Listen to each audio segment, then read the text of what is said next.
നമസ്കാരം. Super prime ടൈമിലേക്ക് സ്വാഗതം. ഗാർഹിക പീഡന പരാതിയിൽ വീഴ്ച വരുത്തിയ പന്തീരങ്കാവ് SHO സരിന് സസ്പെൻഷൻ. യുവതിയെ ക്രൂരമർദ്ദനത്തിനിരയാക്കിയ പ്രതി രാഹുൽ വിദേശത്തേക്ക് കടന്നു. രാഹുലിനായി ലുക്കൌട്ട് സർക്കുലർ പുറത്തിറക്കിയിട്ടുണ്ട്. ഇയാൾക്കെതിരെ കൂടുതൽ പരാതികൾ പുറത്തുവരികയാണ്. കഴിഞ്ഞ വർഷം ഒരു യുവതിയുമായി വിവാഹം രജിസ്റ്റർ ചെയ്ത ശേഷം വിവാഹമോചനം നേടാതെയാണ് ഇയാൾ വീണ്ടും വിവാഹം കഴിച്ചത്. ജർമ്മനിക്ക് കൊണ്ടുപോകാമെന്ന് വാഗ്ദാനം ചെയ്ത് വഞ്ചിച്ചുവെന്ന മറ്റൊരു ആക്ഷേപവുമുണ്ട്. ഇന്ന് സൂപ്പർ പ്രൈം ടൈം ചർച്ച ചെയ്യുന്നു, പ്രതി രക്ഷപ്പെട്ടതെങ്ങനെയാണ്? പോലീസ് വീഴ്ച മനഃപൂർവ്വമാണോ? രാഹുൽ സ്ഥിരം കുറ്റവാളിയാണോ? പോലീസിന് സൗഹൃദം ക്രിമിനലുമായിട്ടോ? ഈ ചർച്ചയിൽ ശ്രീ ഹരിദാസ്, പെൺകുട്ടിയുടെ പിതാവ്, ശ്രീ ചന്ദ്രാഗതൻ, പെൺകുട്ടിയുടെ ചെറിയച്ഛൻ, ഒപ്പം advocate PM Athira, Shrimati Fathima Thahiliya, advocate Asha Unnithan, Shri Rijil Makkutty എന്നിവരും ചർച്ചയിൽ പങ്കെടുക്കുന്നു. ചർച്ചയിലേക്ക് ആദ്യം ശ്രീ ഹരിദാസ്. ഇപ്പോൾ മനസ്സിലാക്കുന്നത് ഈ രാഹുൽ P. ഗോപാൽ വിദേശത്തേക്ക് കടന്നിരിക്കുന്നു എന്നാണ്. ലുക്കൌട്ട് നോട്ടീസ് പുറപ്പെടുവിച്ചിട്ടുണ്ട്. അതുപോലെ തന്നെ പന്തീരങ്കാവ് SHOയ്ക്കെതിരെ സസ്പെൻഷൻ നടപടി എടുത്തിട്ടുമുണ്ട്. നിങ്ങളിപ്പോ അന്വേഷണം ശരിയായ ദിശയിലാണ് എന്ന് കരുതുന്നുണ്ടോ? പോലീസ് കൃത്യമായി ആക്ട് ചെയ്തിരുന്നുവെങ്കിൽ ഈ ക്രിമിനൽ രക്ഷപ്പെടുന്ന സാഹചര്യം ഉണ്ടാകുമായിരുന്നില്ല എന്ന് വിചാരിക്കുന്നുണ്ടോ?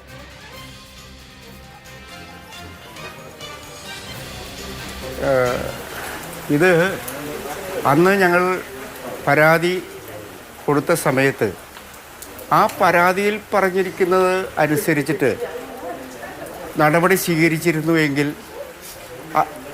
307 പ്രകാരം വകുപ്പ് പ്രകാരം എടുത്തിരുന്നെങ്കിൽ അന്ന് തന്നെ ഈ രാഹുലിനെ അറസ്റ്റ് ചെയ്ത് കോടതിയിൽ ഹാജരാക്കാമായിരുന്നു.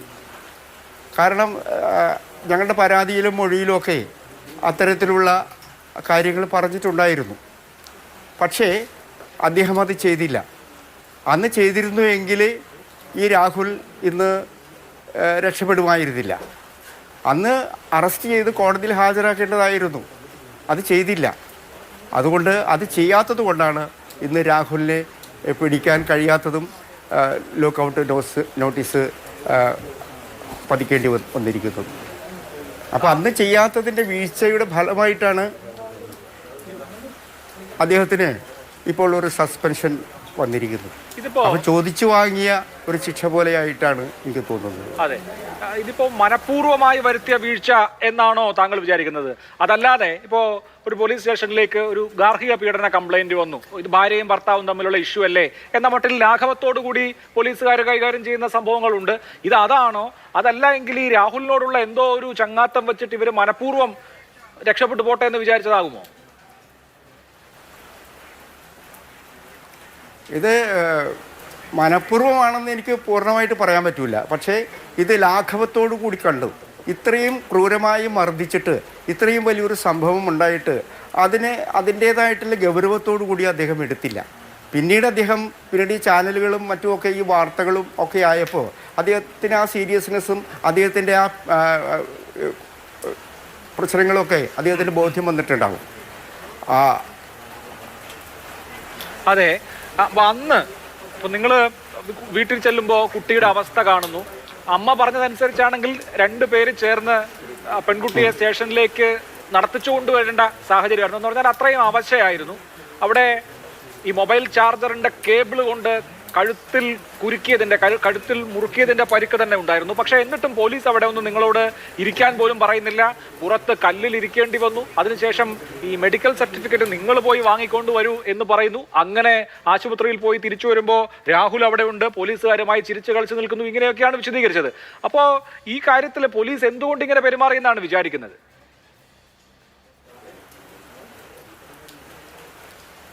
എന്തുകൊണ്ടാണ് അങ്ങനെ പെരുമാറിയത് എന്ന് ചോദിച്ചാൽ രാഹുൽ ഏതെങ്കിലും രീതിയിൽ പോലീസുമായിട്ട് സ്വാധീനിച്ചിട്ടുണ്ടാവാം. ഒരു പക്ഷേ അവരുടെ സൗഹൃദം കൊണ്ടാവാം, അല്ലെങ്കിൽ മറ്റേതെങ്കിലും കാരണം കൊണ്ടാവാം. ഏതായാലും ഞങ്ങളോട് അത്ര നല്ല രീതിയിലല്ല പോലീസ് എന്ന് പറയുമ്പോൾ ഞാൻ ഇദ്ദേഹത്തെക്കുറിച്ച് മാത്രമാണ്, മറ്റ് പോലീസുകാരെ കുറിച്ച് അല്ല ഞാൻ പറയുന്നത്. അദ്ദേഹം ഞങ്ങളോട് പെരുമാറിയിരിക്കുന്ന രീതി അത്ര നല്ല രീതിയിലായിരിക്കില്ല എന്നുള്ളതാണ്. ഞാൻ ചില കാര്യങ്ങൾ ചോദിച്ചപ്പോഴൊക്കെ അദ്ദേഹം എന്തോ സ്റ്റേഷൻ ഹൗസ് ഓഫീസറെ കുറിച്ചാണോ സരിനെ കുറിച്ചാണോ പറയുന്നത്?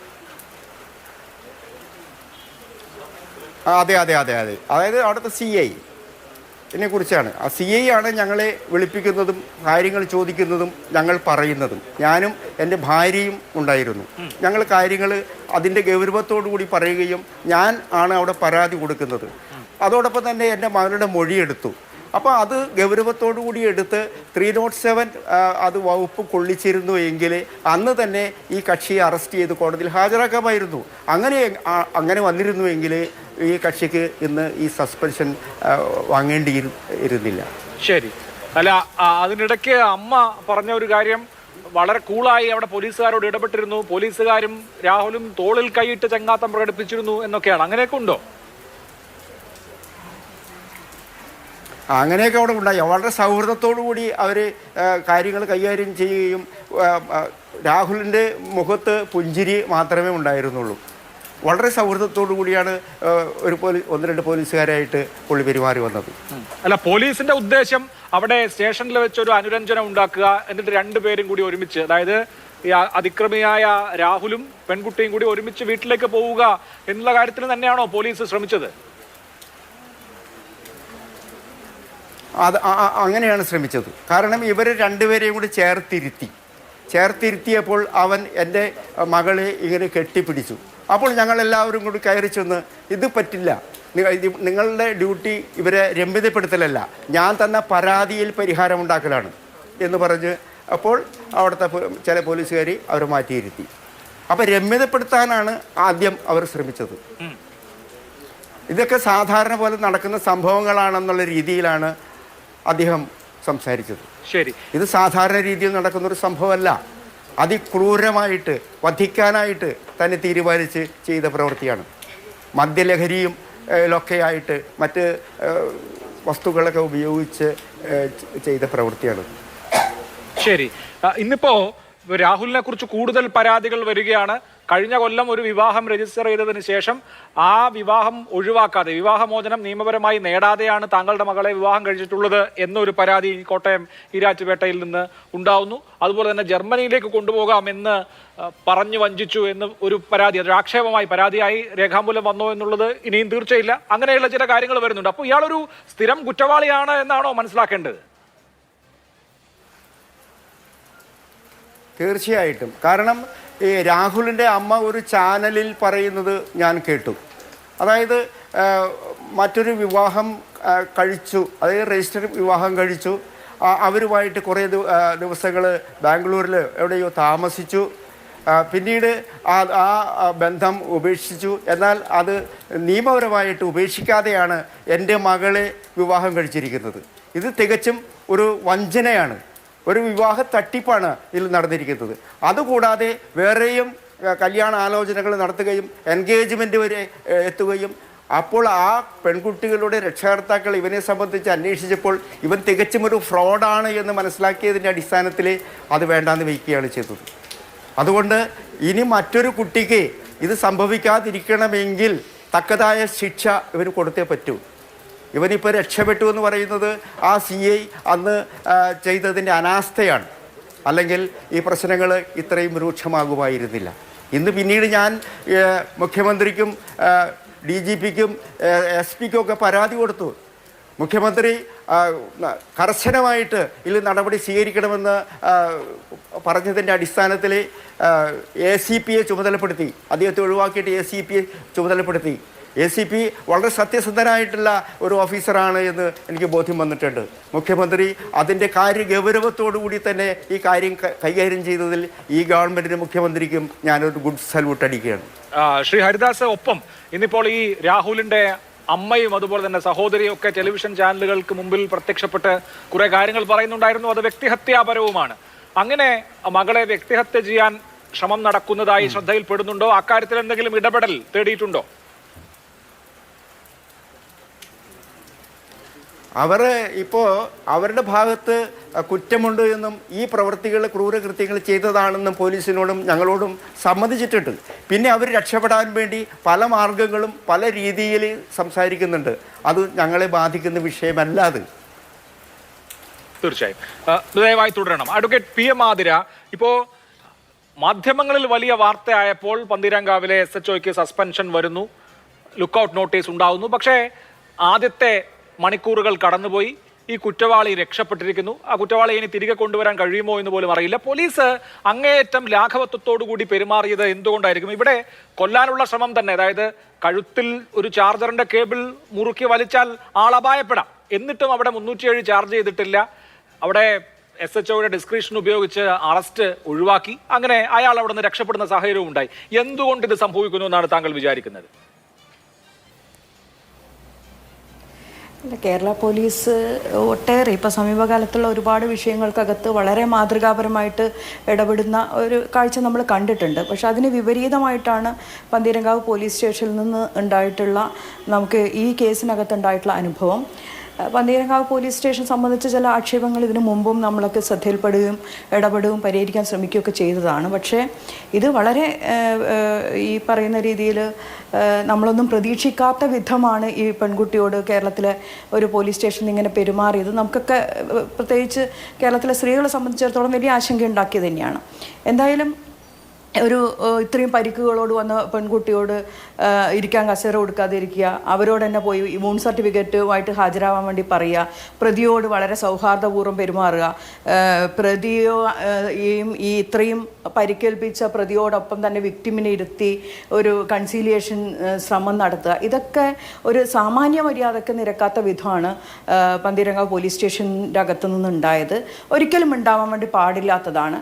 അതുകൊണ്ടാണ് ഇപ്പോൾ ഏറ്റവും ഒടുക്കം നമ്മളെ പെൺകുട്ടിയുടെ അച്ഛൻ പറഞ്ഞതുപോലെ ഇത്തരം കാര്യങ്ങൾക്കകത്ത് പോലും മുഖ്യമന്ത്രിക്ക് നേരിട്ട് ഇടപെട്ട് കർശനമായിട്ടുള്ള നിലപാടെടുക്കേണ്ടുന്നൊരവസ്ഥ ഉണ്ടാവാൻ വേണ്ടി പാടില്ലായിരുന്നു. അപ്പോൾ അത് എന്തായാലും അതിൻ്റെ തുടർന്നെങ്കിലും സസ്പെൻഷൻ വന്നു, 307 ചാർജ് ചെയ്തു, പിന്നെ ഇതൊക്കെ ചെയ്തു. അപ്പോഴേക്കും ഈ പറയുന്ന രീതിയിൽ പ്രതിക്ക് ഈ നാട് വിടാനുള്ള ഒരു അവസരം ഉണ്ടായി. അത് ഇതിൽ നിന്ന് അയാൾ പൂർണ്ണമായും രക്ഷപ്പെട്ടു എന്നൊന്നുമല്ല ഞാൻ കരുതുന്നത്. എന്തായാലും ലുക്കൗട്ടൊക്കെ പ്രകടിപ്പിച്ച പുറപ്പെട്ട സ്ഥിതിക്ക് അയാൾക്ക് ഇതിനൊക്കെ ഈ കോൺസിക്വൻസിനെ മുഴുവൻ ഫേസ് ചെയ്യേണ്ടി വരും. ഈ ചാർജ് മാത്രമല്ല, ഈ പറയുന്ന പോലെ ഒരു വിവാഹ തട്ടിപ്പ് ഉൾപ്പെടെയുള്ള പുതിയ ചാർജുകൾ ഇതിനകത്തേക്ക് ഇനിയും ഇൻവെസ്റ്റിഗേഷൻ്റെ ഭാഗമായിട്ട് വരും എന്ന് തന്നെയാണ് ഞാൻ കരുതുന്നത്.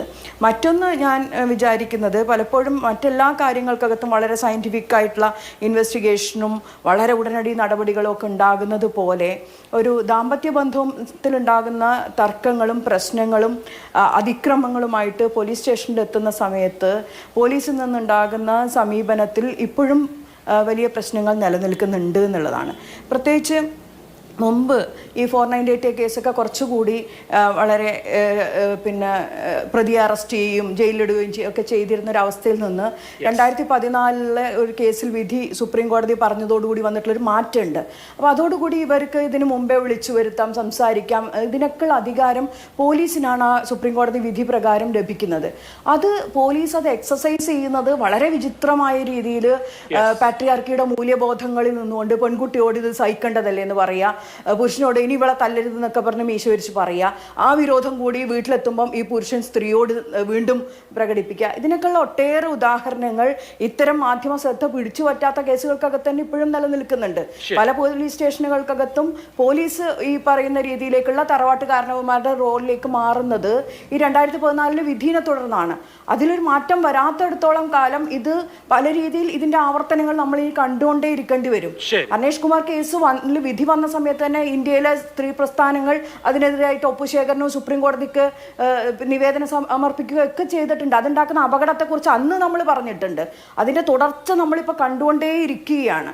അതിലെന്തെങ്കിലും മാറ്റം വരാതെ ഇതിൽ കാതലായിട്ട് ഇത്തരം പ്രശ്നങ്ങൾ മാറ്റം വരുന്ന ഞാൻ പ്രതീക്ഷിക്കുന്നില്ല. ഓക്കെ, ഞാൻ വരാം. അഡ്വക്കേറ്റ് ആശ ഉണ്ണിത്താൻ, താങ്കൾ ഈ വിഷയത്തിൽ എന്താണ് കരുതുന്നത്? ഒരു അസോൾട്ട് ഉണ്ടായി, അതുമായി ബന്ധപ്പെട്ട് പരാതിയുമായി മര്യാദയ്ക്ക് നടക്കാൻ പോലും കഴിയാത്ത ഒരു പെൺകുട്ടിയുമായി പോലീസ് സ്റ്റേഷനിലേക്ക് പോകുമ്പോൾ അവർക്ക് ഉണ്ടായിട്ടുള്ള അനുഭവം വളരെ മോശമാണ്. ഇരിക്കാനൊരു കസേര പോലും കൊടുക്കുന്നില്ല, കല്ലിൽ പുറത്തിരിക്കേണ്ടി വരുന്നു, പോയി മെഡിക്കൽ സർട്ടിഫിക്കറ്റ് കൊണ്ടുവരാൻ പറയുന്നു. ഇതെല്ലാം കൊണ്ടുവന്ന് കഴിയുമ്പോൾ ഈ പ്രതിയായിട്ടുള്ള ഈ അസോൾട്ട് നടത്തിയിട്ടുള്ള ആൾ അവിടെ കൂളായി പോലീസുകാരുടെ തോളിൽ കൈയിട്ട് ചിരിക്കുന്നു. അയാളെ അപ്പോൾ തന്നെ അറസ്റ്റ് ചെയ്യാനുള്ള സാഹചര്യം പോലീസ് വിചാരിച്ചാൽ ഉണ്ടാകുമായിരുന്നു. വധശ്രമം ചാർജ് ചെയ്തിരുന്നെങ്കിൽ അറസ്റ്റ് ചെയ്യാമായിരുന്നു, അതും ഉണ്ടായില്ല. അയാൾ രക്ഷപ്പെട്ടു പോകുന്നു. അപ്പോൾ ഇങ്ങനെ ഒരു ഈ മാരേജ് ഡിസ്പ്യൂട്ടോ അതല്ലെങ്കിൽ ഒരു ഡൊമസ്റ്റിക് ഇഷ്യൂ ഒക്കെ ആയിട്ട് പോലീസ് സ്റ്റേഷനിലേക്ക് പോയി കഴിഞ്ഞാൽ കാരണവർ കളിക്കുക എന്നുള്ള നിലയിലേക്ക് പോലീസ് സ്റ്റേഷൻ മാറേണ്ട കാര്യമുണ്ടോ?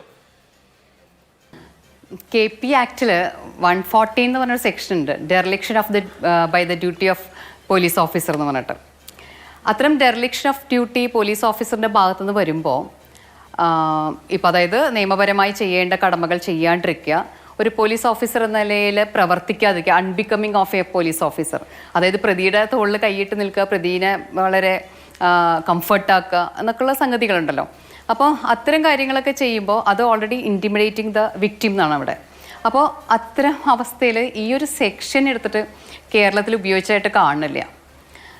ഏതെങ്കിലും ഒരു പോലീസ് ഓഫീസർക്ക് നേരെ അങ്ങനെ ഉപയോഗിച്ചിരുന്നെങ്കിൽ, ഏതെങ്കിലും പോലീസ് ഓഫീസർ അങ്ങനെ ഒരു മാതൃകാപരമായി ഒരു ട്രയൽ നേരിടേണ്ടി വരിക അല്ലെങ്കിൽ ഇത്തരം ഒരു ആക്ഷൻ നേരിടേണ്ടി വന്നിരുന്നെങ്കിൽ ഇത്തരം വിഷയങ്ങൾ ആവർത്തിക്കാൻ സാധ്യതയുണ്ടാവില്ലായിരുന്നു.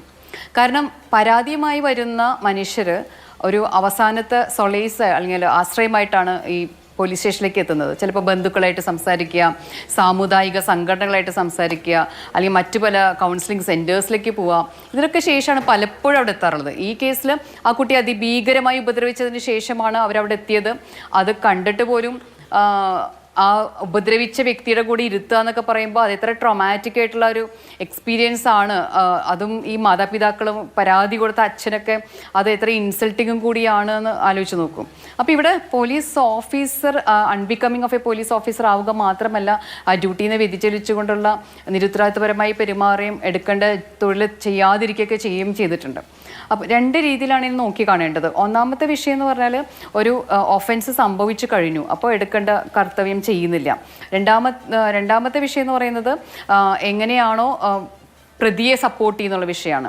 അപ്പോൾ വീണ്ടും വീണ്ടും ഈ ഒഫൻസിൻ്റെ അതേ തീവ്രതയിലൂടെ കടന്നു പോവുകയാണ് അവർ ചെയ്യുന്നത്.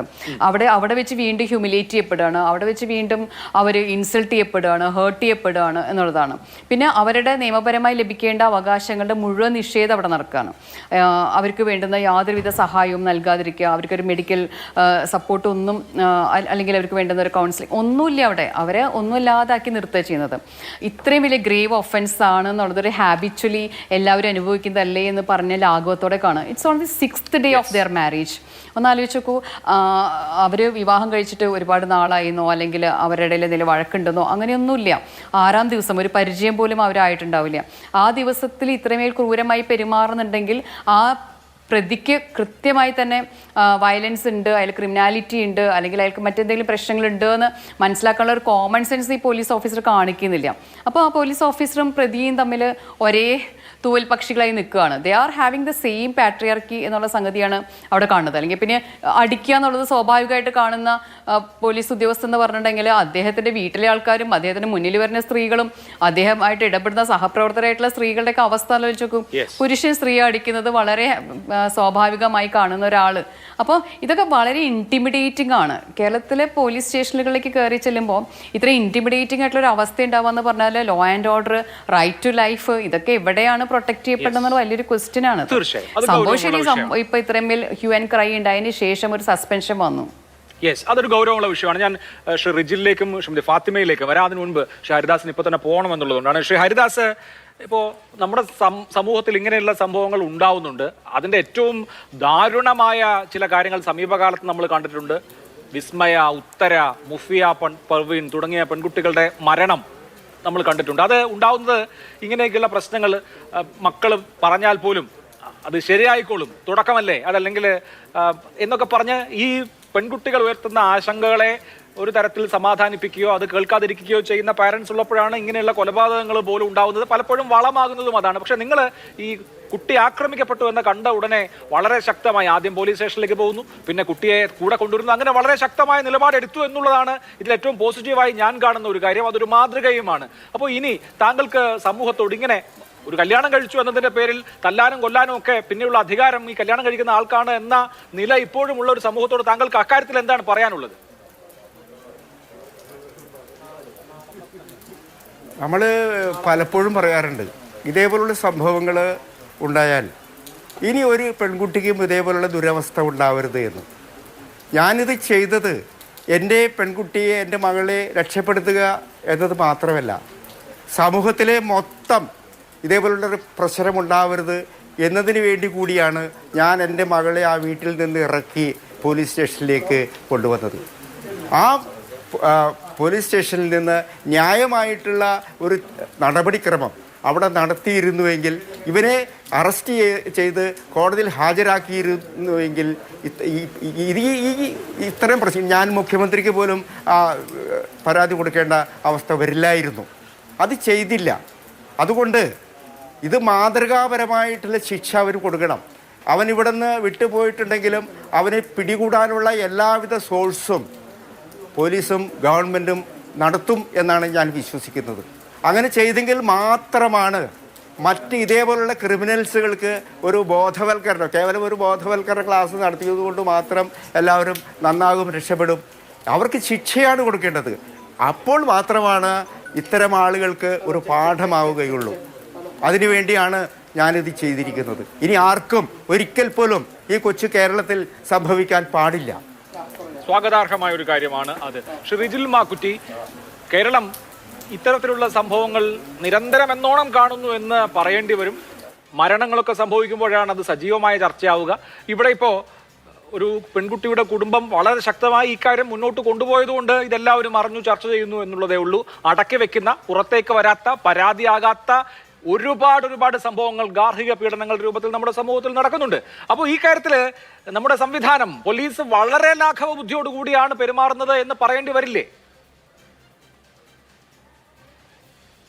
തീർച്ചയായും ശ്രീ അഭിലാഷേ, ഒരു യഥാർത്ഥത്തിൽ ഒരു പരാതിക്കാരി അതാരും ആവട്ടെ ഒരു സ്റ്റേഷനകത്ത് പോയി അവരുടെ പരാതി പറയുമ്പോൾ അത് കേൾക്കാനുള്ള ഒരു മാനസികാവസ്ഥ ഇല്ല എന്ന് മാത്രമല്ല, ആ പ്രതിയായ ആളുകളുടെ മുമ്പിൽ വെച്ച് ആ പരാതിക്കാരിയെ തന്നെ ഇൻസൾട്ട് ചെയ്യുന്ന അവസ്ഥ ഉണ്ടാകുന്നു എന്നുള്ളത് ഏറ്റവും ഖേദകരമാണ്. കേരളത്തിലെ പോലീസ് സംവിധാനത്തിനകത്ത് ഇത് ആദ്യത്തെ സംഭവമല്ല. നിങ്ങളിവിടെ പറഞ്ഞു വെച്ചതുപോലെ ഒരു പെൺകുട്ടി, മോഫിയ ഫർബിൻ എന്ന് പറയുന്ന പെൺകുട്ടി അവിടെ പരാതി കൊടുക്കാൻ പോയി, അച്ഛൻ്റെ കൂടെ പരാതി കൊടുക്കാൻ പോയതിൻ്റെ പേരിൽ ഇൻസൾട്ട് ചെയ്യപ്പെട്ട് ആത്മഹത്യ ചെയ്തത്, അതിനുശേഷം ഉണ്ടായ വിവാദങ്ങളൊക്കെ നമുക്കറിയാൻ സാധിക്കും. എന്നിട്ടും അത് വിവാദങ്ങൾ ഉണ്ടായിട്ട് പോലീസ് ഇത് പഠിക്കുന്നില്ല എന്നുള്ളതാണ്. അപ്പോൾ ഇത്തരത്തിൽ ഈ ശ്രീ ഹരിദാസും അദ്ദേഹത്തിൻ്റെ മകളും, ആ മകൾ അതിക്രൂരമായി അവിടെ പീഡിപ്പിക്കപ്പെട്ടു എന്നുള്ളതാണ്. ഏറ്റവും ക്രൂരമായ രൂപത്തിൽ പീഡിപ്പിക്കപ്പെട്ടു എന്ന് മാത്രമല്ല, എന്തോ ഭാഗ്യം കൊണ്ട് മാത്രമാണ് ആ കുട്ടിയുടെ ജീവൻ തിരിച്ചു കിട്ടിയത് എന്നുള്ളതാണ് നമുക്ക് വാർത്തകളിലൂടെയും അവരുടെ വർത്തമാനത്തിലൊക്കെ കേൾക്കാൻ സാധിക്കുന്നത്.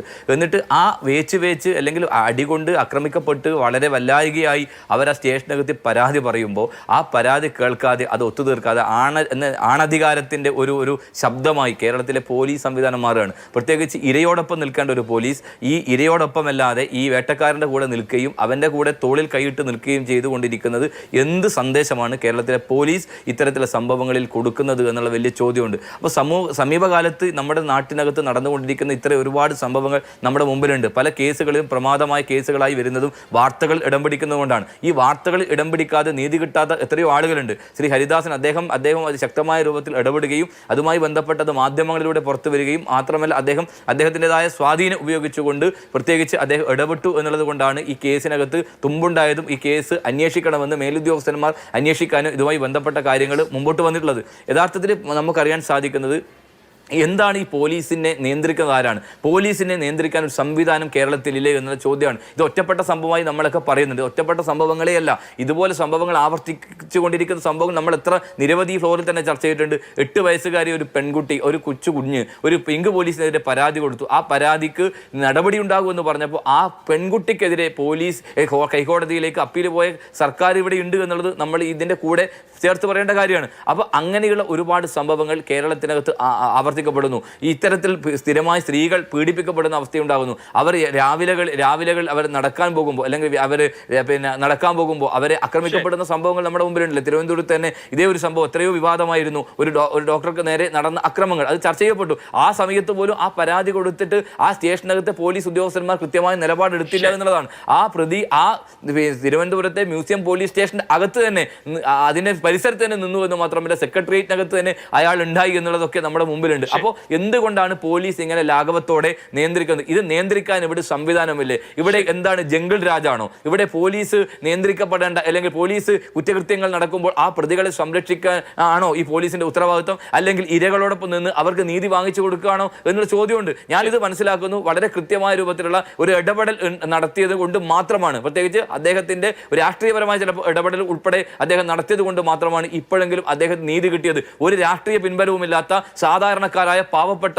സഹോദരിമാർ, സ്ത്രീകൾ ഇതുപോലെ പീഡിപ്പിക്കപ്പെടുമ്പോൾ അവർക്ക് നീതിക്ക് വേണ്ടി അവർ പോലീസ് സ്റ്റേഷനകത്ത് പോകുമ്പോൾ അവർ വേട്ടയാടപ്പെട്ടുകൊണ്ടിരിക്കുന്നു എന്നുള്ളത് വളരെ ഗൗരവതരമായ വിഷയമാണ്. ഇത് പോലീസിന്റെ ഇത് ഒറ്റപ്പെട്ട സംഭവമായി കാണാൻ സാധിക്കുന്നില്ല. കേരളത്തിലെ പല പോലീസ് സ്റ്റേഷനകത്തും ഇത്തരം സംഭവങ്ങൾ ആവർത്തിച്ചുകൊണ്ടേയിരിക്കുന്നു. പക്ഷേ നടപടി ഇല്ല എന്നതാണ്. നടപടി അത്തരം പോലീസുകാരെ സംരക്ഷിക്കാൻ ഒരു സംവിധാനം, അപ്രഖ്യാപിത സംവിധാനം ഈ കേരളത്തിനകത്ത് ഉണ്ട് എന്നുള്ളതിനെ കുറിച്ച് വളരെ കൃത്യമായ തെളിവുകൾ നമ്മുടെ മുമ്പിൽ പുറത്തു വരികയാണ്. അതാണ് റിജിലിന്റെ പോയിന്റ്. ഫാത്തിമ തെഹ്ലിയ, ഇപ്പോൾ ഗാർഹിക പീഡനങ്ങൾ ഒരു ദിവസം ഇല്ലാതാവുമെന്നൊന്നും നമുക്ക് കരുതാൻ വയ്യ. കാരണം നമ്മുടെ സൊസൈറ്റിയിൽ ക്രിമിനൽ ഇലവൻസ് ഉണ്ട്, സ്വഭാവ വൈകൃതങ്ങളുള്ള ആളുകളുണ്ട്. അപ്പോൾ അവര് ഈ ഇത്തരത്തിലുള്ള കുറ്റകൃത്യങ്ങളൊക്കെ ചെയ്തേക്കാം. പക്ഷേ നീതി തേടി പോലീസ് സ്റ്റേഷനിൽ പോകുമ്പോൾ ഇങ്ങനെ ഉണ്ടാവുന്നു, ഈ ക്രിമിനലിനോട് ചേർന്ന് നിൽക്കുന്ന സമീപനം ഉണ്ടാവുന്നു എന്നുള്ളത് അങ്ങേയറ്റം നടക്കാൻ പാടില്ലാത്ത ദൗർഭാഗ്യകരമായ സംഭവമാണ്. ഇപ്പോൾ മോഫിയ പർവീണിന്റെ കാര്യം നേരത്തെ പറഞ്ഞത് ആലുവയിലാണ് ഉണ്ടായത്, ഇതിപ്പോൾ കോഴിക്കോട് പന്തീരങ്കാവിലാണ് ഉണ്ടാവുന്നത്.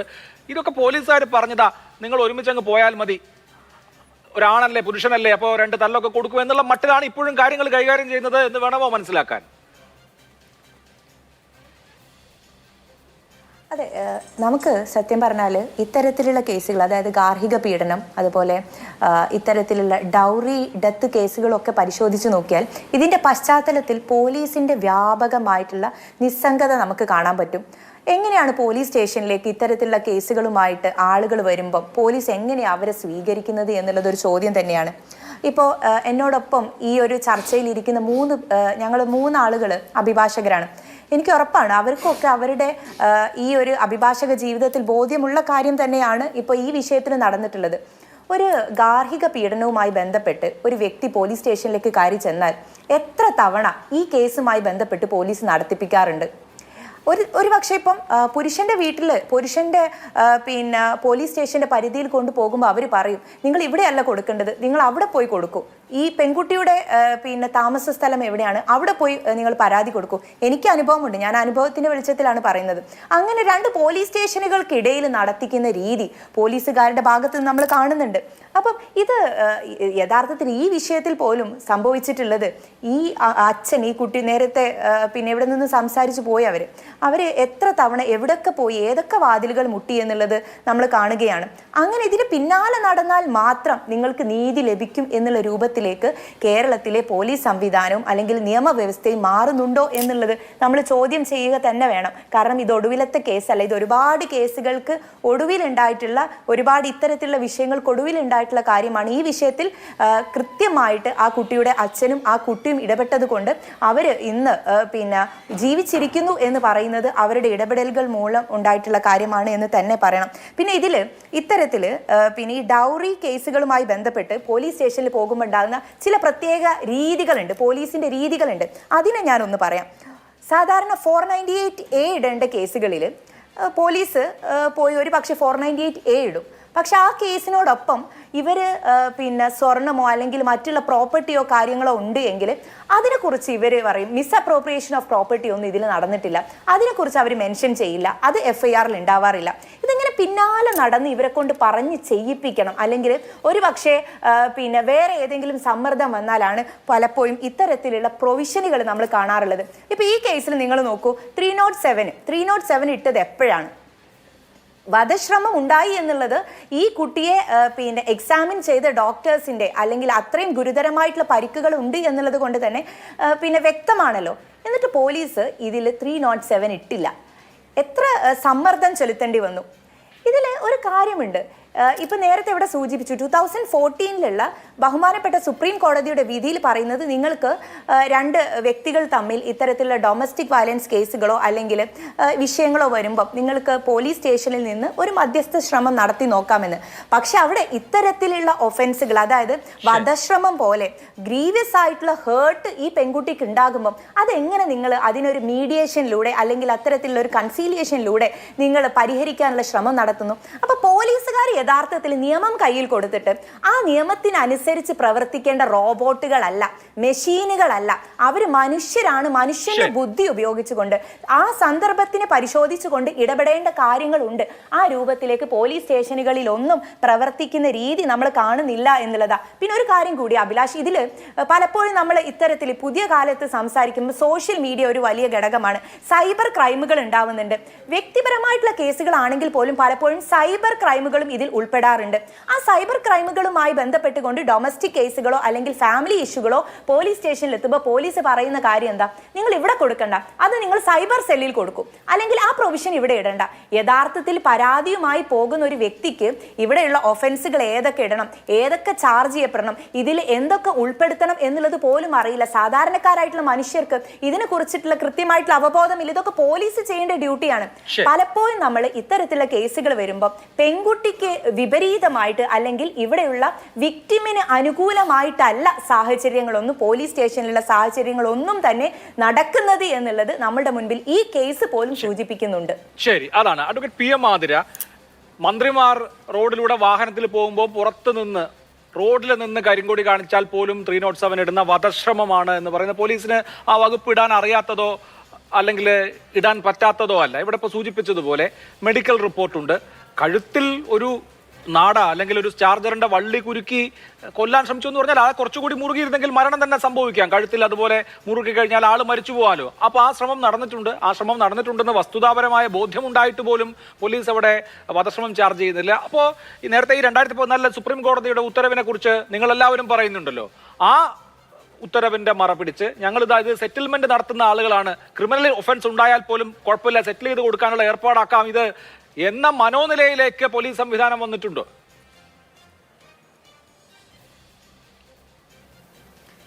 പരിശോധിക്കപ്പെടേണ്ടതാണ്. പക്ഷേ ഇവിടെ ഈ പറയുന്ന രീതിയിൽ കേരളത്തിലെ പോലീസ് സംവിധാനം ആകെ ഇതിനകത്ത് നിഷ്ക്രിയമാണ് എന്നുള്ള അഭിപ്രായമൊന്നും എനിക്കില്ല. എത്രയോ കേസുകൾക്കകത്ത് വളരെ കൃത്യമായ ആക്ഷൻ എടുത്തിട്ടുണ്ട്. അങ്ങനെ ഒരു ജംഗിൾ രാജാണ് ഇവിടെ എന്നൊക്കെ പറഞ്ഞു പരത്താൻ മാത്രം ഇന്ത്യയിലെ ഇതര സംസ്ഥാനങ്ങളെ അപേക്ഷിച്ച് നോക്കുന്ന സമയത്ത് കേരളത്തിൻ്റെ അവസ്ഥ അതൊന്നും അല്ല നമുക്കറിയാം. എന്നാൽ പോലും നമ്മൾ ആത്മവിമർശനപരമായിട്ട് ക്രിട്ടിക്കലായിട്ട് ഇതിനെ നോക്കുന്ന സമയത്താണ്. പിന്നെ ഈ കേസിനകത്ത്, ഈ പർട്ടിക്കുലർ കേസിനകത്ത് ഈ ഭർത്താവിൻ്റെ പ്രതിയുടെ വീട്ടുകാർ തന്നെ ഇവരുടെ ആരോഗ്യനില അപകടത്തിലായപ്പോൾ ഹോസ്പിറ്റലിൽ കൊണ്ടുപോയിരുന്നു.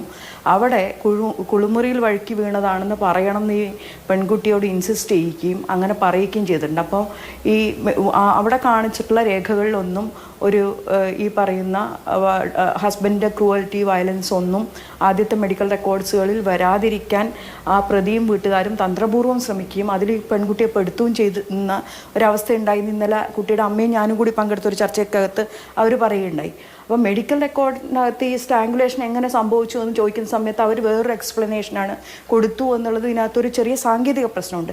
എന്നാൽ പോലും കണ്ണുള്ളവരാണ് പോലീസുകാർ. ഇതൊക്കെ കണ്ടാൽ മനസ്സിലാക്കാൻ മാത്രമുള്ള ബുദ്ധിയും വിവേകമൊക്കെ അവർക്ക് കാണിക്കാമായിരുന്നു. അത് കാണിക്കാതിരുന്നത് എന്തുകൊണ്ട്? ഇപ്പോൾ സസ്പെൻഷൻ വന്നിട്ടുണ്ട്. അതിനപ്പുറത്തേക്കുള്ള അന്വേഷണങ്ങൾ അതുമായി ബന്ധപ്പെട്ട് നടക്കുമെന്ന് തന്നെയാണ് ഞാൻ പ്രതീക്ഷിക്കുന്നത്. പ്രതിയെ സംരക്ഷിക്കാൻ ഈ ബോധപൂർവമായ എന്തെങ്കിലും കാര്യങ്ങൾ അവിടെ നടന്നിട്ടുണ്ടോ, അല്ലെങ്കിൽ ഈ പറയുന്ന ഒരു കേവലമായ അലംഭാവം മാത്രമാണോ എന്നുള്ളത് ഈ പർട്ടിക്കുലർ കേസിനകത്ത് പരിശോധിക്കപ്പെടേണ്ടതാണ്. കാരണം അത്രയും പരിക്കുകളും മുറിവുകളും ഉണ്ടായിട്ടുണ്ട്. മറ്റൊന്ന് പലപ്പോഴും സംഭവിക്കുന്നത്, ഈ ഭർത്താവിൻ്റെ വീടും പരിധിയിലും നിൽക്കുന്ന പോലീസ് സ്റ്റേഷൻ പെൺകുട്ടികൾ മറ്റെവിടുന്നോ വിവാഹം കഴിച്ചുകൂടെ വരുന്നു. ലോക്കൽ സപ്പോർട്ട് മുഴുവൻ ഈ ഭർത്താവിനായിട്ടുള്ള പ്രതിക്കും വീട്ടുകാർക്കുമൊക്കെ വരുമോ എന്നുള്ള ധാരണയിൽ പലപ്പോഴും അവർ മുമ്പ് കണ്ട് പരിചയമുള്ള പോലീസ് ഓഫീസേഴ്സ്, പോലീസ് സ്റ്റേഷനൊക്കെ പരിചയമുണ്ട്. അതൊരു പ്രിവിലേജാക്കി എടുത്തുകൊണ്ട് പോലീസ് സ്റ്റേഷനകത്ത് പലപ്പോഴും മേൽക്കൈ ലഭിക്കുന്നത് ഈ ഭർത്തൃഗൃഹത്തിലും പ്രതിയുടെ ഭാഗത്തും നിൽക്കുന്ന ആളുകൾക്കാകുന്നു എന്നുള്ളൊരു പ്രശ്നം അതിനകത്തുണ്ട്. പിന്നെ ഏതോ ഒരു പെൺകുട്ടിക്ക് വേണ്ടി നമ്മൾ എന്തിനാണ് ഈ പെൺകുട്ടീനെ തിരിച്ച് അങ്ങോട്ട് തന്നെ പോകുന്നു, അപ്പോൾ ഞങ്ങൾ എന്തിനാണ് ഇവരെ വെറുതെ വെറുപ്പിക്കേണ്ട ആവശ്യമില്ലല്ലോ എന്നൊക്കെയുള്ള രീതിയിലുള്ള ഒരു ലോക്കൽ സപ്പോർട്ടും സിസ്റ്റവും ഒക്കെ പല പ്രതികൾക്കും ലഭിക്കുന്നതായിട്ട് നമ്മൾ കണ്ടിട്ടുണ്ട്. പിന്നെ പോലീസ് സ്റ്റേഷനകത്ത് വരുന്ന സമയത്ത് നേരത്തെ നേരത്തെ പറഞ്ഞ 2014 വിധിക്ക് ശേഷം ഇത് ഇങ്ങനെ കൈകാര്യം ചെയ്യാനുള്ള ഒരു രീതിയിലുള്ള ട്രെയിനിങ്ങും ഇവർക്ക് കൊടുത്തിട്ടില്ല. സാധാരണ കുടുംബ കോടതിയിലാണ് വരുന്നതെങ്കിൽ അതിന് എക്സ്പേർട്ടായിട്ടുള്ള ആളുകളാണ് കൗൺസിലിംഗ് ചെയ്യുന്നത്. മറ്റെവിടെ പോയാലും കൗൺസിലിംഗ് ചെയ്യാൻ ചില എക്സ്പേർട്ടുകൾ തന്നെയാണ് അതിനകത്ത് വരുന്നത്. ഇപ്പോൾ വക്കീലന്മാർ പോലും കൗൺസിലിംഗ് ചെയ്യാറില്ല, കാരണം അത് ചെയ്യേണ്ടത് എക്സ്പേർട്ടായിട്ടുള്ള ആളുകളാണ്. പോലീസിന് എന്ത് എക്സ്പെർട്ടൻസ് ആണ് അതിനകത്തുള്ളത്? അങ്ങനെ ഒരു ഇതും ഇല്ലാത്ത ആളുകൾ ഇത് ചെയ്യുന്ന സമയത്ത് സംഭവിക്കുന്ന, നേരത്തെ ഈ പറഞ്ഞതുപോലെ ഒട്ടും ഇത് സാങ്കേതികമായ അർത്ഥത്തിൽ മീശ വിരിച്ചുകൊണ്ട് ചെയ്യുന്ന കൗൺസിലിങ്ങിന് എന്ത് വിലയാണുള്ളത്? അപ്പോൾ അതിനപ്പുറത്തേക്കുള്ള ചില നിർദ്ദേശങ്ങൾ ഇതിനകത്ത് വരണം എന്നുള്ളത് തന്നെയാണ്. ഇന്നിപ്പോൾ കേരള വനിതാ കമ്മീഷൻ്റെ അധ്യക്ഷ അഡ്വക്കേറ്റ് സതീദേവി സംസാരിക്കുന്ന സമയത്തും അത് പറഞ്ഞിട്ടുണ്ട്. കൂടുതൽ നിർദ്ദേശങ്ങൾ പോലീസിന് ഇത്തരം ഒഫൻസുകൾ വരുന്ന സമയത്ത് എങ്ങനെ ഇടപെടണം എന്നുള്ള രീതിയിൽ കുറച്ചുകൂടി അവരെ അതിനകത്ത് സെൻസിബിളായിട്ട് ഇടപെടാനുള്ള പരിശീലനം ആവശ്യമാണ്. പിന്നെ ഈ പറയുന്നത് പോലെ ഞാൻ എൻ്റെ അച്ഛൻ അമ്മേനെ തല്ലുന്ന കണ്ടിട്ടുണ്ട്, എൻ്റെ സഹോദരീനെ അവളുടെ ഭർത്താവ് തല്ലുന്നുണ്ട്, ഞാൻ തന്നെ എൻ്റെ ഭാര്യേനെ തല്ലാറും പേടിപ്പിക്കാറൊക്കെ ഉണ്ട്. പക്ഷെ അത് ഞങ്ങൾ സ്നേഹത്തിൻ്റെ പുറത്താണ്. ഇതൊക്കെ സഹിച്ചും പുറത്തുമാണ് കുടുംബം മുന്നോട്ട് പോകുന്നത്. ഇതിന് സംബന്ധിച്ചിട്ടുള്ള ട്രെയിനിങ് കൊടുക്കുന്ന ജുഡീഷ്യൽ ഓഫീസേഴ്സ് തന്നെ ഭർത്താവ് ഭാര്യ ഒന്ന് തല്ലുന്നത് തെറ്റുണ്ടോ എന്നുള്ള ചോദ്യത്തിന് ഡൊമസ്റ്റിക് വയലൻസ് ആക്ടിൻ്റെ 5 വർഷം കഴിഞ്ഞിട്ട് ജെൻഡർ സെൻസിബിലിറ്റി വരുത്താൻ വേണ്ടി കൊടുത്ത ട്രെയിനിങ്ങിനകത്ത് 64% ആളുകളും ഒരു തല്ലൊന്നും തെറ്റില്ല എന്ന് പറഞ്ഞിട്ടുള്ളൊരു നാടും കൂടിയാണ് കേരളം. അപ്പോൾ ഇതൊരു പൊതുബോധമുണ്ട്. ഇതൊക്കെ ഈ ഫാമിലി എന്നുള്ള പറയുന്ന ഇൻസ്റ്റിറ്റ്യൂഷനെ ഒരു രീതിയിലും പരിക്കേൽപ്പിക്കാതെ നിർത്തലാണ് പ്രധാനം. അതിനകത്ത് പരിക്കേറ്റ, കൊല ചെയ്യപ്പെടുന്നതിൻ്റെ വക്കത്തുനിന്ന് രക്ഷപ്പെട്ട ഒരു പെൺകുട്ടിയുടെ മാനസിക നിലയേക്കാൾ പ്രധാനം കുടുംബം എന്നുള്ള, ഫാമിലി എന്നുള്ള കൺസെപ്റ്റാണ് എന്നതിൽ പോലീസ് നിൽക്കുന്നതാണ് ഇതിനകത്ത് ഏറ്റവും പ്രധാനപ്പെട്ട പ്രശ്നം. അത് മാറാത്തിടത്തോളം കാലം നമ്മൾ ഇനി ഈ ചർച്ചകളൊക്കെ വീണ്ടും വീണ്ടും ചെയ്തുകൊണ്ടിരിക്കേണ്ടി വരും.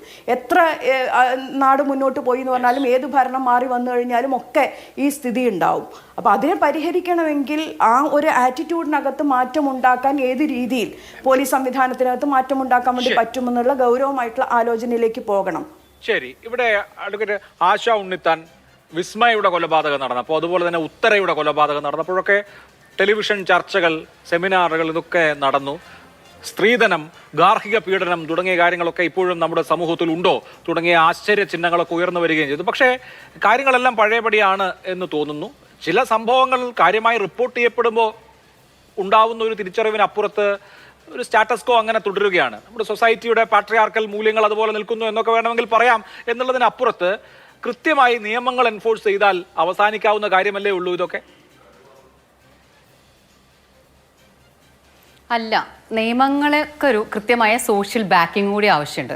വെറുതെ നിയമങ്ങൾ നമ്മുടെ നാട്ടിൽ ഉണ്ടാക്കിയത് കൊണ്ട് മാത്രം ഈ നിയമം അങ്ങോട്ട് പ്രിവെയിൽ ചെയ്യണമെന്ന്, അതായത് ഇവിടെ നടപ്പിലാക്കപ്പെടുമെന്ന് വിചാരിച്ചിട്ട് കാര്യമില്ല. നിയമത്തിനൊരു റോളുണ്ട്. Law is for social engineering, അതൊരു ടൂളാണ്. പക്ഷേ ഈ ടൂളിൻ്റെ ഒപ്പം തന്നെ അതിനൊരു സോഷ്യൽ ബാക്കിംഗ് ആവശ്യമാണ്. ഈ സോഷ്യൽ ബാക്കിംഗ് ഇല്ലാത്തത് കൊണ്ട് തന്നെയാണ് ഇവിടെ സ്ത്രീധനം നിർബാധം നടന്നുകൊണ്ടിരിക്കുന്നതും. നമ്മുടെ നാട്ടിലെ കുട്ടികൾ നാട് വിട്ടു പോകുന്നത്, യൂത്ത് നമ്മുടെ നാട്ടിൽ നിന്ന് പോയിക്കൊണ്ടിരിക്കുകയാണ്. എന്താ കാരണം? ഈ കൾച്ചറിൽ ഇവിടെ ജീവിക്കാൻ അവർ തയ്യാറില്ല. ഇങ്ങനെ കല്യാണം കഴിക്കുക, അതൊരു ലക്ഷ്യമാക്കുക, ഈ അച്ഛൻ്റെ മുഴുവൻ സമ്പാദ്യം ആ കുട്ടിക്ക് കൊടുക്കുക, അത് പോരാ എന്ന് കാണുന്ന വീട്ടിലേക്ക് കൊടുക്കുക, ആ അപരിചിതമായ വീട്ടിൽ പീഡിപ്പിക്കപ്പെടുക, അല്ലെങ്കിൽ ഉപദ്രവിക്കപ്പെടുക, ഇൻസൾട്ട് ചെയ്യപ്പെടുക, അവരുടെ ഡിഗ്നിറ്റിക്ക് ഒരു വിലയില്ലാണ്ടാവുക, അവർ എന്ത് ജോലിയോ അല്ലെങ്കിൽ പഠനമോ അല്ലെങ്കിൽ ഒരു മനുഷ്യനായിട്ട് അവരെ പരിഗണിക്കാണ്ടിരിക്കുക, അവരെ ഹേർട്ട് ചെയ്യാൻ റെഡിയാവുക. ഒരു മനുഷ്യൻ്റെ ശരീരത്തിലേക്ക് അല്ലെങ്കിൽ മനസ്സിലേക്ക് ഇത്തരം രീതിയിലുള്ള അതിക്രമം നടത്താനുള്ള അധികാര അവകാശങ്ങൾ യൂത്തായിട്ടുള്ള ഒരാൾ, ഈ രാഹുൽ ഒരു യൂത്താണല്ലോ, അദ്ദേഹത്തിൻ്റെ ഉള്ളിലേക്ക് കൂടി ഇൻപൈബ് ചെയ്യുന്ന ഒരു കൾച്ചർ ഇവിടെയുണ്ട്. അപ്പോൾ ആ കൾച്ചറിനെയും കൂടി നമ്മൾ തകർക്കേണ്ടതുണ്ട്. ഇപ്പോൾ നമ്മുടെ നാട് ഭയങ്കര പ്രബുദ്ധമാണ്. ഇപ്പം ഈ വിഷയമുണ്ടായ സമയത്ത് യുവജന പ്രസ്ഥാനങ്ങൾ റോട്ടിലേക്ക് ഇറങ്ങി. പക്ഷേ യുവജന പ്രസ്ഥാനങ്ങളിലേക്ക് ആളുകളോട് ചോദിക്കാനുള്ള, നിങ്ങളൊക്കെ നിങ്ങളുടെ വീട്ടിൽ നിങ്ങൾ എത്രത്തോളം ലക്ഷൂറിയസ് ആയിട്ടാണ് വിവാഹങ്ങൾ നടത്തുന്നത്? നിങ്ങളുടെ ജീവിതത്തിലെ നിങ്ങളുടെ പാർട്ട്ണറെ തിരഞ്ഞെടുക്കുന്നത് എങ്ങനെയാണ്? നിങ്ങൾ ജാതി, മതം, പണം, നിറം, എലീറ്റ്നെസ് ഇതൊക്കെ നോക്കിയിട്ടൊക്കെയല്ലേ നിങ്ങൾ ജീവിക്കുന്നത്? എന്നൊരു വലിയൊരു ക്വസ്റ്റ്യൻ ഉണ്ട്. സെൽഫ് റിലയൻ്റ് ആയിട്ട് ജീവിക്കാൻ ഒരു പെൺകുട്ടിയെ അല്ലെങ്കിൽ ആൺകുട്ടിയെ പഠിപ്പിക്കുക, അവർ സ്വന്തമായി ജീവിക്കുക, അങ്ങനെയുള്ള രീതിയിലൊന്നുമില്ല. ഇനി വിവാഹത്തിന് മുൻപ് ഇവർ തമ്മിലുള്ളൊരു മിംഗ്ലിംഗ് ഉണ്ടാവുക, ഇവർ തമ്മിൽ സംസാരിക്കുക, ഇവരുടെ സ്വപ്നങ്ങൾ ഷെയർ ചെയ്യുക, ഇവരെന്താണ് ലൈഫിൽ ചെയ്യാൻ പോണ കാര്യങ്ങൾ. ഞാനിപ്പോൾ ഒരു വിദ്യാഭ്യാസം ചെയ്യാൻ വേണ്ടി ലോൺ എടുത്തിട്ടുണ്ടെങ്കിൽ എൻ്റെ ലോൺ അടയ്ക്കേണ്ട ഉത്തരവാദിത്തം എനിക്കാണ്, എനിക്ക് ജോലി ചെയ്യേണ്ടതുണ്ട് എന്ന് പറയാനുള്ള ഒരു കഴിവ്, അതിൻ്റെ ഇത്ര പെർസെൻറ്റേജ് ഞാൻ എൻ്റെ അച്ഛനും അമ്മയ്ക്കും കൊടുക്കും എൻ്റെ ശമ്പളത്തിൽ നിന്ന് എന്നൊക്കെ പറയാൻ ഒരു പെൺകുട്ടിക്ക് പറ്റണം, ഒരു ആൺകുട്ടിക്ക് പറ്റണം. അവർ തമ്മിൽ അവരുടെ അസറ്റുകൾ റിവീൽ ചെയ്യണം, അവർ സത്യസന്ധമായിട്ട് ജീവിക്കാൻ പഠിക്കണം. കുറേ എന്താ പറയുക, ഈ വിവാഹ കമ്പോളത്തിൻ്റെ അകത്ത് കാണുന്ന കുറേ ലക്ഷറീസ് ഇല്ലേ, ആ ദിവസം കാണിക്കുന്ന പട്ടുസാരിയും തിളക്കമൊക്കെ, ഇതൊക്കെ പറ്റിക്കാനുള്ള സാധനങ്ങൾ മാത്രമാണ്. അതായത് കാറ് വാടകയ്ക്ക് എടുക്കുന്ന തൊട്ടുള്ള എല്ലാ കാര്യങ്ങളും പറ്റിക്കലാണ്. അപ്പോൾ വലിയൊരു കളവ് നടത്തിക്കൊണ്ട് അല്ലെങ്കിൽ നോണ പറഞ്ഞുകൊണ്ട് ഒരു വിവാഹ ബന്ധത്തിലേക്ക് ആളുകളെ അട്രാക്ട് ചെയ്ത് കൊണ്ടുവന്ന് അവരുടെ കയ്യിലിരിക്കുന്ന സ്വത്തോ പണമോ ഉപയോഗിച്ചുകൊണ്ട് എൻ്റെ ഭാവി ഉണ്ടാക്കാമെന്ന് വിചാരിക്കുകയോ അല്ലെങ്കിൽ മറ്റു പല രീതിയിലൊക്കെയുള്ള പല പല പല സംഗതികളിൽ വർക്ക് ചെയ്യുന്നുണ്ട്. അപ്പം ഡവറി എന്നുള്ള സംഗതി അല്ലെങ്കിൽ സ്ത്രീകളുടെ നേരെ നടക്കുന്ന ഈ അതിക്രമങ്ങൾ ഇതൊക്കെ തന്നെ രൂഢമൂലമായി കിടക്കുന്ന ഈ പാട്രിയാർക്കൽ മൂല്യങ്ങൾ ഇതിനെ തകർക്കേണ്ടത് നമ്മുടെ ഓരോരുത്തരുടെയും ഉത്തരവാദിത്തമാണ്. അതിനെ നമ്മൾ എന്താണ് നമ്മൾ ചെയ്തിട്ടുള്ളത്? നമ്മുടെ വിദ്യാഭ്യാസ സമ്പ്രദായത്തിലുണ്ടോ? നമ്മുടെ കോടതി പോലീസ് നിയമം എന്നുള്ളതൊക്കെ വളരെ അന്യമല്ലേ? ഈ ചർച്ചയിൽ നടക്കുമ്പോഴല്ലാതെ ഇതിനെക്കുറിച്ച് ആരെങ്കിലും കേട്ടിട്ടുണ്ടോ? ചെറുക്കന്മാരെന്താ പറയുക, നിന്റെ സ്വർണം നിനക്കുള്ളതല്ല, നീ ഇട്ടുള്ളത് എനിക്ക് തന്ന സ്ത്രീധനമാണ് എന്നാണ്. എന്നിട്ട് ഒരു നാണവുമില്ലാതെ ഒരു ഉളുപ്പില്ലാതെ പറയുന്ന ചെറുപ്പക്കാരെ നമ്മൾ കണ്ടിട്ടുണ്ട്. ഒരു എന്താ പറയുക, അത്രയും മണ്ടന്മാരും പൊട്ടന്മാരുമായിട്ടുള്ള ചെറുപ്പക്കാർ നമ്മുടെ നാട്ടിൽ ജീവിച്ചുകൊണ്ടിരിക്കുകയാണ്. ഇവരൊക്കെ വിചാരം പെൺകുട്ടികൾ എന്ന് പറഞ്ഞിട്ടുണ്ടെങ്കിൽ അവർ സ്വത്ത് കൊണ്ടുവരേണ്ടതും ഇവരുടെയൊക്കെ കടം തീർക്കേണ്ടതും അല്ലെങ്കിൽ ഇവരുടെ ഭാവിയിൽ ബിസിനസ് നടത്താൻ അല്ലെങ്കിൽ ഇവരുടെ ഫ്ലൈറ്റിൻ്റെ ടിക്കറ്റ് എടുക്കാനുള്ള കാശൊക്കെ കൊണ്ടുവരേണ്ട ആളുകളാണെന്നൊക്കെ വിചാരിക്കും. ഇവർ അടുക്കളപ്പണി ചെയ്യേണ്ടതും ഇവരുടെ തുണി കഴുകേണ്ടതും ഇവരെ കക്കൂസ് ചെയ്യേണ്ട ആൾക്കാരൊക്കെ എന്ന് വിചാരിക്കുന്ന ലെവലിലാണ് പോയിക്കൊണ്ടിരിക്കുന്നത്. അപ്പോൾ ഇതൊക്കെ മാറ്റാതെ നമ്മൾ ഓരോ ഇഷ്യൂവിനെ പോയി വന്ന് അഡ്രസ്സ് ചെയ്ത് ഇഷ്യൂ വരുമ്പോൾ മാത്രം സംസാരിച്ച് പിന്നീട് ഇത് മറന്നു പോവുക, വീണ്ടും നമ്മുടെ വീട്ടിൽ പോയിട്ട് പഴയ പോലെ തന്നെ പെൺകുട്ടികളോട് പെരുമാറുക. ഇപ്പൊ ഈ വീട്ടിലെ കുട്ടി എന്നോട് തന്നെ എങ്ങനെയാണ് ഇവര് വളർത്തിക്കൊണ്ടുവന്നത് ചോദിച്ചു നോക്കിയാൽ തന്നെ നമ്മൾ ചിലപ്പം അത്ഭുതപ്പെട്ടു പോകും. കാരണം ഇവര് സെൽഫ് റിലയൻ്റ് ആക്കിയിട്ടുണ്ടോ, ഇവർക്ക് സ്വത്തും പൈസയും കൈകാര്യം ചെയ്യാനുള്ള അവകാശം നൽകിയിട്ടുണ്ടോ? ഈ സ്വർണവും ഇത്ര അധികം കൊണ്ട് ആ കുട്ടി പുതിയൊരു വീട്ടിൽ വന്നിട്ട് ഇത് എവിടെയാ കുട്ടി സൂക്ഷിക്കുക? എന്തിനാ കുട്ടിക്ക് അത്രയും സ്വർണം സാധനങ്ങളും? അപ്പൊ അതിന് പകരം സ്വന്തം പ്രോപ്പർട്ടിയിൽ ഒരു അസറ്റിൽ ഒരു ഷെയർ കൊടുക്കാൻ തയ്യാറാകുന്നുണ്ടോ? നിന്റെ പേരിൽ മണ്ണുണ്ട്, ഈ വീട് നിനക്കുള്ളതാണ്, അങ്ങനെയൊന്നും പറയാൻ പറ്റുന്നില്ല. പെൺകുട്ടിക്ക് കൊടുക്കാൻ ധൈര്യപ്പെടുന്നുണ്ടോ? അപ്പൊ അങ്ങനെയൊന്നും ഇല്ലല്ലോ. No security at all. നീ വേറെ വല്ലവൻ്റെ വീട്ടിലേക്കുള്ളതാണ്, എവിടേക്കോ പോകാനുള്ളതാണ് എന്ന രീതിയിൽ ഇൻസെക്യൂർ ആക്കിക്കൊണ്ടല്ലേ ഒരു കുട്ടിയെ വളർത്തിക്കൊണ്ടുവരുന്നത്. ശരി, അങ്ങനെയൊക്കെയുള്ള ഒരുപാട് വിഷയങ്ങൾ തീർച്ചയായിട്ടും. ശ്രീ ചന്ദ്രാഗതൻ, അദ്ദേഹം ഈ പെൺകുട്ടിയുടെ അച്ഛന്റെ സഹോദരനാണ്. ശ്രീ ചന്ദ്രാഗതൻ, ഇനിയിപ്പോ ഈ രാഹുലിന്റെ വീട്ടുകാർ പറയുന്നത് സ്ത്രീധനം എന്നൊരു ഇഷ്യൂവേ ഉണ്ടായിട്ടില്ല, ഞങ്ങൾ ഒരു സ്ത്രീധനവും ചോദിച്ചിട്ടില്ല, അങ്ങനെ ഒരു ചർച്ച പോലും നടന്നിട്ടില്ല, അത് വെറുതെ പറയുന്നതാണ് എന്നാണ്. അപ്പൊ ഇതിൽ സ്ത്രീധനം എന്നൊരു പ്രശ്നം ഉണ്ടായിരുന്നോ? തീർച്ചയായിട്ടും ഉണ്ടായിരുന്നു. കാരണം അവരിവിടെ ഞങ്ങളുടെ ഈ വീട്ടിൽ, എൻ്റെ ചേട്ടൻ്റെ വീട്ടിൽ വരുമ്പോൾ അവർ ഈ കാര്യത്തെപ്പറ്റി ഞങ്ങൾ അവിടെ എല്ലാവരും കൂടി അവിടെ ചെന്നപ്പോൾ ഈ കാര്യത്തെപ്പറ്റി സംസാരിച്ചിട്ടുള്ളതാണ്. രാഹുലിൻ്റെ വീട്ടിൽ ചെന്നപ്പോൾ അപ്പോൾ അവർ സ്ത്രീധനമായിട്ട് ചോദിക്കുന്നില്ല എങ്കിലും അവർ പറഞ്ഞു, ഞങ്ങളുടെ മകൻ്റെ ജോലിയും ഞങ്ങളുടെ കപ്പാസിറ്റിയൊക്കെ നിങ്ങൾക്ക് അറിയാവുന്നതല്ലേ, അങ്ങനെ ഞങ്ങൾ പ്രത്യേകിച്ച് ഒന്നും ചോദിക്കുന്നില്ല, അപ്പോൾ അതിനനുസരിച്ച് നിങ്ങൾ തരും എന്ന് ഞങ്ങൾ പ്രതീക്ഷിക്കുന്നു. ഇതാണ് അവിടെ ഭാഗത്തുനിന്ന് ഉണ്ടായത്. അപ്പോൾ ശരി എന്ന് പറഞ്ഞു. അപ്പോൾ ഞങ്ങൾ പറഞ്ഞു, ഞങ്ങൾ ഏകദേശമൊക്കെ കൊടുക്കാവുന്നതൊക്കെ ഞങ്ങൾ തരുള്ളൂ എന്ന് പറഞ്ഞു. ഇതാണ് ഞങ്ങളുടെ ഭാഗത്തുനിന്ന് ഉണ്ടായിരുന്നത്. അവർ പറഞ്ഞിട്ടില്ല എന്നുള്ളത് ശരി, പക്ഷേ ഈ രൂപത്തിലാണ് അവർ നമ്മളോട് സംസാരിച്ചത്. വ്യക്തമായ രീതിയിൽ സ്വർണം തന്നം, ഇത്ര പവൻ്റെ തന്നം എന്നല്ല, ഞങ്ങളുടെ മകന് ഇങ്ങനെയുള്ളൊരു ആൾക്കാരാണ്, അപ്പോൾ അതിനനുസരിച്ച് എന്തെങ്കിലും കിട്ടും. അല്ല കൊടുക്കാനാ,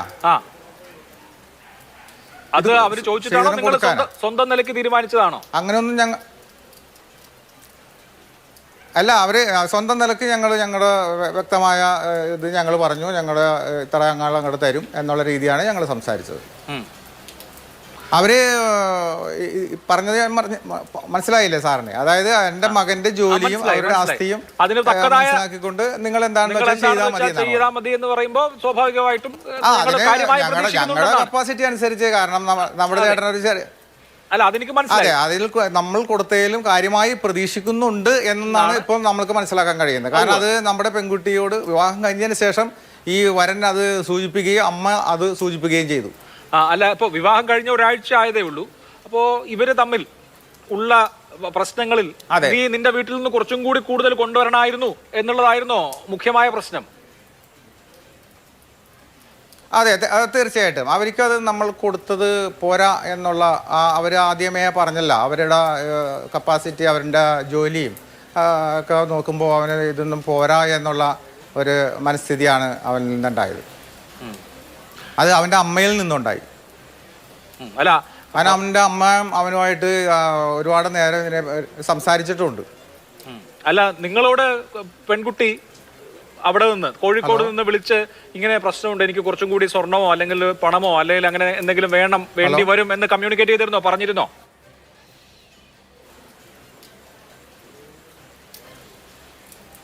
ഹലോ ആ കേൾക്കുന്നുണ്ടോ? ഹലോ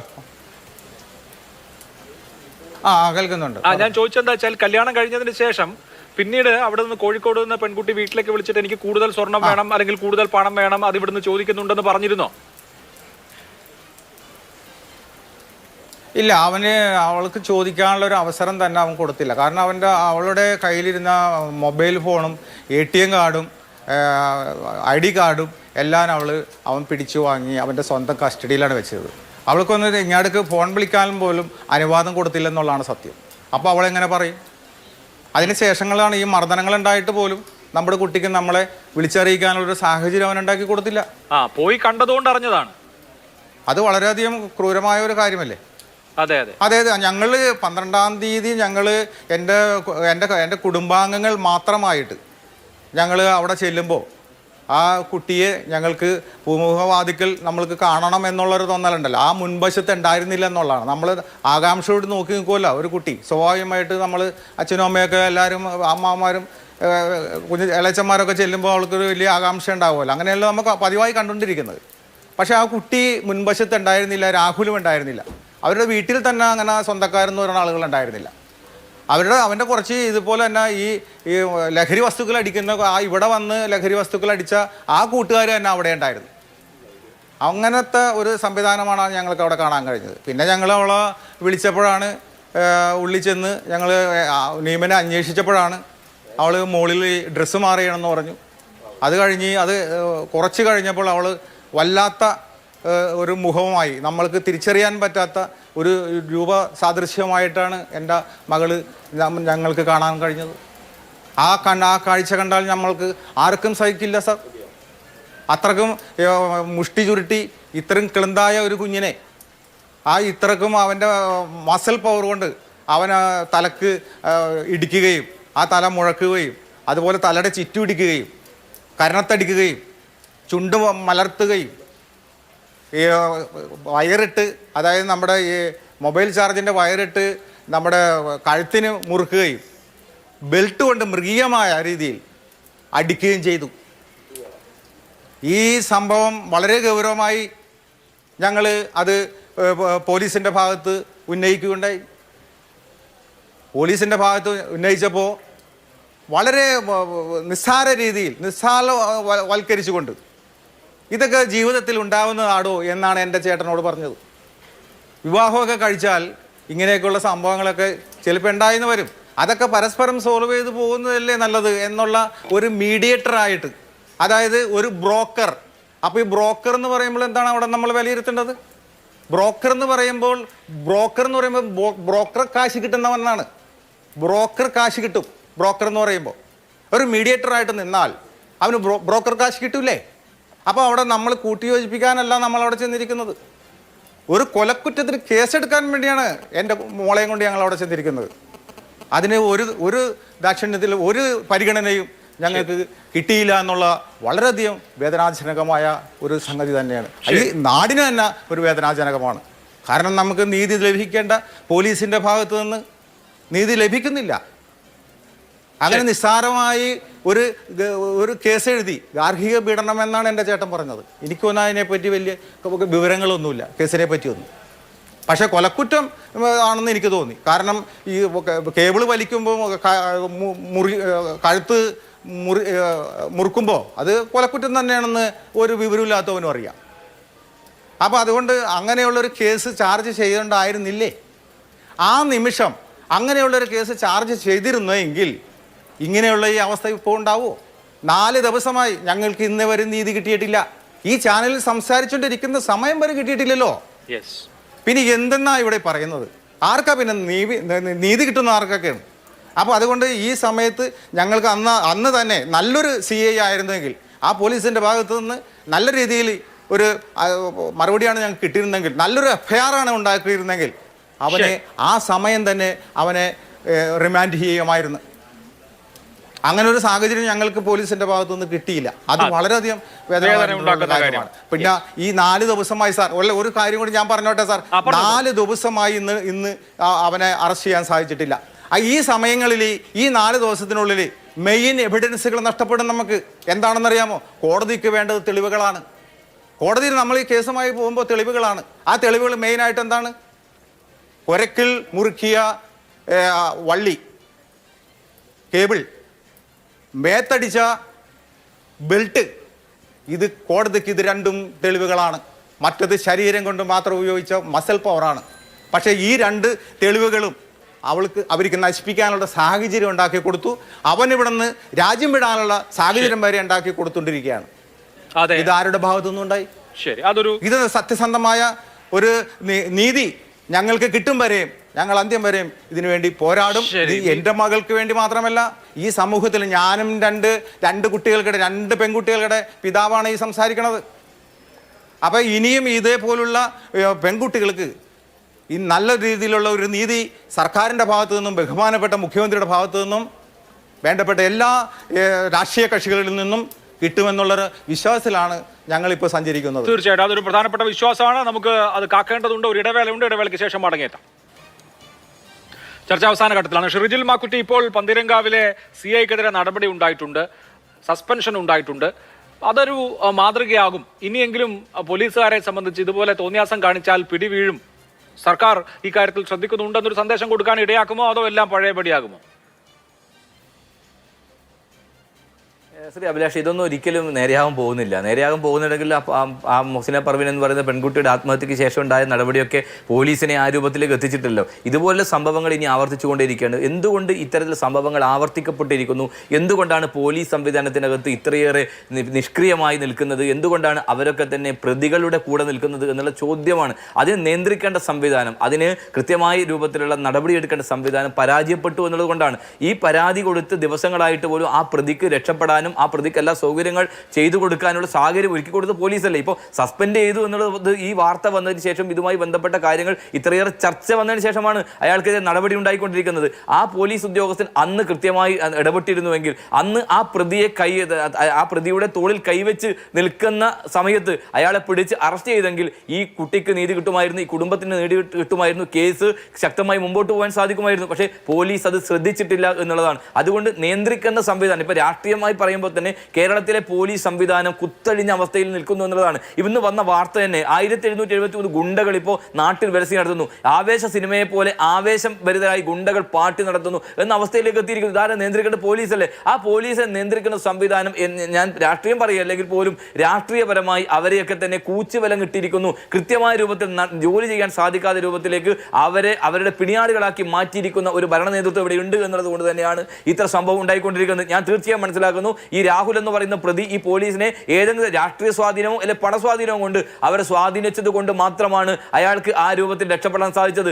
ഇതുമായി ബന്ധപ്പെട്ട് ഇതിനകത്ത് നിൽക്കുന്ന പെൺകുട്ടിയുടെ കുടുംബം, അതുമായി ബന്ധപ്പെട്ടിട്ടുള്ള രാഷ്ട്രീയവുമായി ബന്ധപ്പെട്ട് അദ്ദേഹം ഇടപെട്ടത് കൊണ്ട് മാത്രമാണ് ഇത്രയെങ്കിലും നീതി അവർ കിട്ടിയത് എന്നുള്ളതാണ്. പക്ഷേ നീതി കിട്ടിയിട്ടില്ല, പ്രതി പിടിക്കപ്പെട്ടിട്ടില്ല, പ്രതി എവിടെയുണ്ട് എന്ന് പോലും കണ്ടെത്താൻ ഈ നിമിഷം വരെ പോലീസ് സാധിച്ചില്ല എന്ന് പറയുമ്പോൾ സ്വാഭാവികമായി പോലീസിന്റെ ഭാഗത്ത് കുറ്റകരമായ അനാസ്ഥയുണ്ട്. ഈ പോലീസെ സംരക്ഷിക്കുന്ന ഒരു ഭരണകൂടമാണ് ഇവിടെ ഉള്ളത് എന്ന് പറയാതിരിക്കാൻ നിർവാഹമില്ല. അതുകൊണ്ട് ഈ സസ്പെൻഷൻ കൊണ്ടൊന്നും കേരളത്തിൽ ഇത്തരത്തിൽ സംഭവങ്ങൾ ആവർത്തിക്കപ്പെടാതിരിക്കില്ല. യഥാർത്ഥത്തിൽ ചികിത്സ നടത്തേണ്ടത് മോന്തായം വളഞ്ഞ 64 വളയെന്ന് പറയുന്നത് പോലെ മോന്തായം മുഴുവൻ വളഞ്ഞിട്ടാണ് കേരളത്തിലുള്ളത്. ആ വളവിന്റെ ഏറ്റവും പ്രത്യക്ഷ ഉദാഹരണമാണ് ഈ കുട്ടിക്ക് നീതി കിട്ടാതെ ഈ പോലീസ് ഉദ്യോഗസ്ഥന്റെ ഈ രൂപത്തിലുള്ള ഇടപെടൽ എന്നുള്ളത് മാത്രമാണ് സൂചിപ്പിക്കുന്നത്. ഇതുപോലെയുള്ള ക്രിമിനലുകൾ ഇനി ഏതെങ്കിലും തരത്തിലുള്ള ആനുകൂല്യങ്ങൾ അനുഭവിക്കാതിരിക്കട്ടെ എന്ന് മാത്രം വിചാരിച്ചുകൊണ്ട് ചർച്ച അവസാനിപ്പിക്കാം. വളരെ നന്ദി. എൻ്റെ എല്ലാ പാനലിസ്റ്റുകൾക്കും. സൂപ്പർ പ്രൈം ടൈം അവസാനിക്കുന്നു. നമസ്കാരം.